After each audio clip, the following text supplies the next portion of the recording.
Sa pagbalik ng TFA sa headquarters, sinabihan sila ni Azuelo na may dumating na intel kanina tungkol sa kung nasaan si Marcos.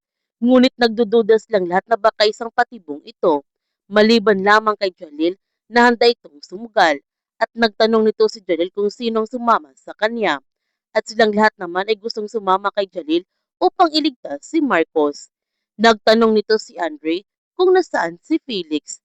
Ang sagot ni Azuelo na may rason sila parang maniwala itong si Domingo ay kasabwat ng mga sindikato. Hindi naman sila makapaniwala sa sinabi ni Azuelo na kasabwat ito si Felix ng mga sindikato. Sinabihan ni Jalil silang lahat na mula ngayon hindi pwedeng malaman ni Felix ang kanilang mga galaw at hindi ito dapat makahalata. Tinawagan naman ni General Ocampo si General Carrillo para sabihan nito na mukhang hindi talaga magsasalita ito si Marcos. Matibay. Ngunit walang kamalay-malay si Ocampo na dumating na ang mga TFE sa kanilang hideout para iligtas si Marcos at nakapwesto na nga silang lahat. Nagtanong naman ito si Ocampo kay General Carrillo kung ano ang kanilang gagawin kay Marcos. Ang sagot ni General Carrillo na patayin niya si Marcos.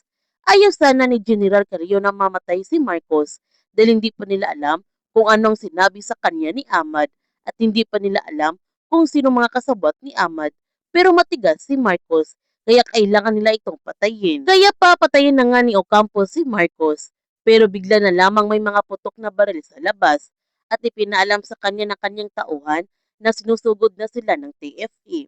Kaya agad na nga tumakas nito si Ocampo pero nahuli siya nito ng mga TFE at may tama pa.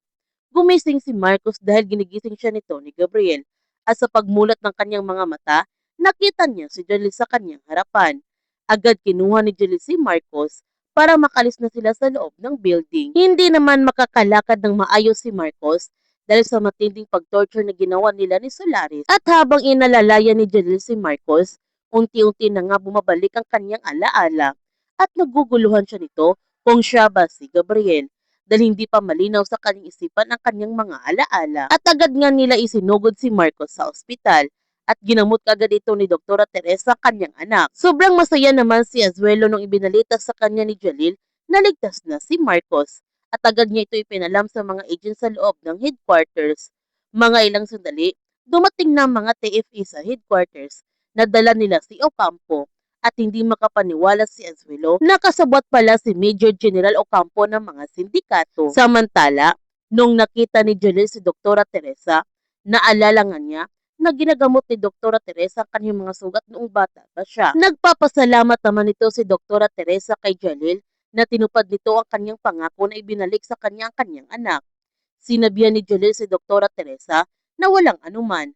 Masaya siya na ligtas na si Marcos at niyakap siya nito na mahigpit ni Dr. Teresa. Galit na nga ng husto si General Carrillo nung iniligtas si Marcos ng mga TFE at gigil na nga siya kay Espina dahil magiging hadlang na din ito sa kanyang mga binabalak. Humingi naman ng pasensya si Jalil kay Marcos dahil matagal yung pag-rescue nila sa kanya. Ang sabi ni Usman, nang linis na pagkakadukot sa kanya, walang kabakas-bakas. Sinabihan ni Marcos sina Usman at Jalil na ang mahalaga buhay siya at nahanap siya nito kaagad. Utang niya sa kanila ang kanyang buhay at nagpapasalamat din ito si Marcos sa pagligtas sa kanya. Para kay Jalil, malaking bagay ang pagkahuli ni General Ocampo. Ang sabi ni Usman, tama at tuluyan ng babagsak si General Carrillo. Ang sabi ni Jalil, si General Ocampo, simula pa lang yan. Isa-isa nilang puputulin yung mga galamay ni General Carrillo hanggang sa wala na itong suporta. Sa pag-uwi ni Jalil sa kanyang bahay, nakita naman niyang laruan na palaging dala ni Marcos at nung tinitigan niya ito na maigi, dito na nga bumalik ang lahat ng kanyang mga alaala at napaiyak nito si Jalil dahil siya pala si Gabriel ang nawawalang anak ni Dr. Teresa at ang kapatid ni Marcos. Nung pumasok na si Marcos sa headquarters, ang sabi ni Usman, unti-unti nang nalilinis ang ahensya na ito. Nagpapasalamat naman si Azuelo dahil yan din ang kanyang pangarap. Nagtanong nito si Marcos kay Azuelo kung anong pangarap ito, ang maging isang general. Ang sagot ni Azuelo na hindi. Ang pangarap niya na maiwang malinis ang ahensyang ito. Mga ilang sandali pumasok naman si Felix sa war room at nagulat silang tatlo sa pagdating ni Felix. Sinabihan ni Felix si Marcos na mabuti na ligtas siya. may ops pala sila. At sinabihan niya si Azuelo, sayang naman na hindi siya sinama. E di sana nakatulong siya sa pagligtas kay Marcos. Sinabihan ni Azuelo si Felix na hindi pa nakadetail siya kay General Carrillo. At bakit nga pala siya nandito? Ang sagot ni Felix na okay na si General Carrillo, nakalabas na ito ng ospital.